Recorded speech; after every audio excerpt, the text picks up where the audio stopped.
آخیش اومدم آمستردام دیگه، اینجا امنیت شهر مطمئنم بالاست. هرچی داری رد کن بیاد ببینم. داداش اینجا چی کار میکنی دیگه؟ مگه نمیدونی بازی آژاکس اومدم بازی رو ببینم. آجی من یکم پول دارم میخوام برم قمار کنم پول در بیارم، ولم کن. خب بیا با هم حک بازی کنیم، اگه منو بردی ازت دزدی نمیکنم. هر کی دروغ بگه بیا بده من. حک چیه؟ شنبه لیله. چرا یک شنبه نمیبیله؟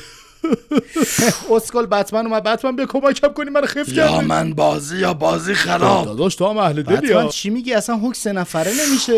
واسه بتمن همه چی میشه. دست چرا بده. میزنیم؟ بیا. اسکل چرا دست میدی؟ دست کارت بده. خب بیا. دمت گرم. آس دل بازی کن.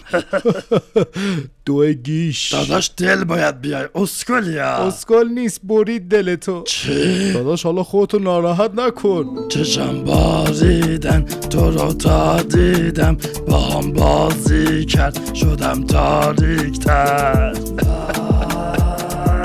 چیکار کردی با دلم وای، چیکار کردی با دلم وای، چیکار کردی با دلم وای.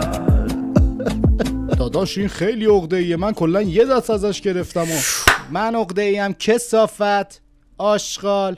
بابا این ممرزه گلزار بود. 100 دفعه بهت گفتم اسم بابای منو نیار احمق.